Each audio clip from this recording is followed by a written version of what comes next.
Warahmatullahi wabarakatuh. Hari ini kita akan menjelaskan tentang teori pembangunan. Paradigmanya adalah teori pertumbuhan. Tentu kita hanya melakukan overview saja terkait dengan logika teori ini. Kalau teman-teman mau melacak lebih jauh, tentu teman-teman perlu untuk melihat secara lebih detail dalam buku textbooknya. Saya hanya akan menjelaskan beberapa poin-poin yang merupakan logika dari teori pertumbuhan ini. Nah,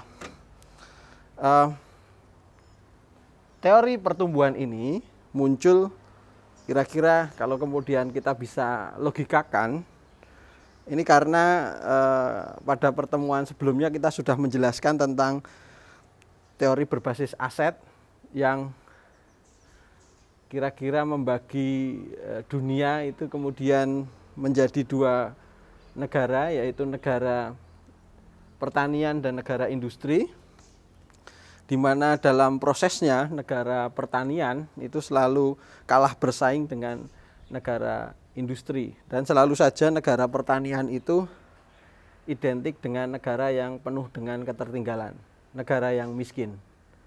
Makanya kemudian muncul teori tentang pertumbuhan ini, yang sebenarnya konsep utamanya adalah melakukan peniruan.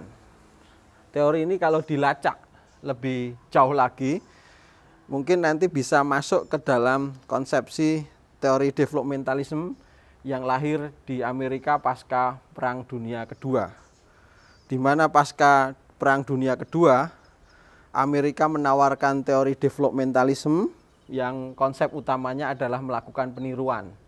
Jika negara-negara yang kalah perang atau kemudian negara-negara yang sedang porak-poranda itu ingin menjadi negara maju seperti Amerika, maka dia harus mengikuti langkah Amerika. Makanya peniruan itu menjadi penting. Nah, setelah melakukan konsepsi paradigmatik bahwa developmentalisme itu peniruan, maka kemudian mereka memberikan beberapa formula-formula untuk melakukan peniruan. Salah satunya sebenarnya adalah konsep untuk memodernisasikan negara-negara dunia ketiga agar dia bisa menjadi negara maju. Konsepnya adalah membuat bagaimana mereka, negara-negara dunia ketiga itu berubah, mengalami modernisasi dari kondisi tradisional menuju kondisi modern. Di Indonesia dikenal tokoh namanya, ini teorinya yang kemudian sangat terkenal di Indonesia, Rusto. Rusto menawarkan tentang untuk melakukan peniruan itu bisa menggunakan 5 tahap pertumbuhan, mulai dari masyarakat yang tradisional, dia harus selalu bergerak untuk menuju masyarakat yang maju, high consumption. Tahapannya harus ditiru, diikuti, bagaimana merubah dari kondisi dulu masyarakat yang agraris menjadi masyarakat yang tumpuannya tidak lagi pertanian tapi industri. Sawah-sawah dirubah menjadi pabrik-pabrik agar negara itu bisa sejahtera, bisa maju. Itu konsepsi dari Rusto dan kemudian diaplikasikan di Indonesia. Nah, selain konsepsi Rusto itu, untuk kemudian agar ada pertumbuhan di satu negara, maka kemudian ada yang disebut dengan investasi. Ini teorinya Harold Domar dan Samuelson ya, kalau kemudian mau dilacak. Dia kira-kira mengatakan, sebenarnya ngomongnya soal tabungan dan investasi ya.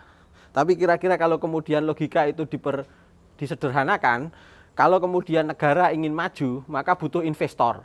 Karena dengan adanya investor, maka pertumbuhan akan muncul. Ketika pertumbuhan muncul, maka itu akan mempengaruhi sektor-sektor yang lain. Nah, itu bisa dihubungkan dengan konsepsi trickle down effect dari Rusto tadi itu. Menurut teori pembangunan ini, untuk memajukan sebuah kawasan cukup didatangkan investor, satu investor saja. Satu investor untuk membangun satu pabrik misalkan. Ketika pabrik itu terbangun, maka otomatis ekonomi masyarakat sekitar akan maju secara alamiah. Karena dengan adanya pabrik maka butuh tenaga kerja. Ketika ada tenaga kerja maka pengangguran terselesaikan. Ketika ada tenaga kerja maka mereka butuh makan. Ketika butuh makan mereka ada warung. Ketika kemudian ada tenaga kerja yang banyak itu juga butuh tempat tinggal. Maka di situ muncul kos-kosan, muncul perumahan. Ya, berdasarkan penjelasan tadi dapat ditarik kesimpulan bahwa konsepsi teori pertumbuhan ini yang pertama yang jelas itu mengikuti konsepsi peniruan, bahwa untuk kemudian menjadi negara atau daerah yang maju maka bisa mengikuti peniruan pola dari negara yang lebih dulu, daerah yang lebih dulu maju. Kemudian yang kedua, investor itu sangat penting. Investor itu penentu, maka kemudian perlu diperiksa, benarkah kemudian investor penentu pembangunan? Apakah kemudian ketika ada investasi masuk besar-besaran, kira-kira apakah ada efeknya memang selalu positif bagi masyarakat sekitar? Apakah kemudian terjadi trickle down efek positif yang kemudian muncul secara alamiah tanpa kemudian dilakukan rekayasa, maka masyarakat sekitar itu kemudian menjadi berdaya secara otomatis, mereka kemudian berpikir secara rasional, memunculkan pusat-pusat pertumbuhan kecil-kecil di sebelahnya yang akhirnya satu kawasan itu menjadi maju.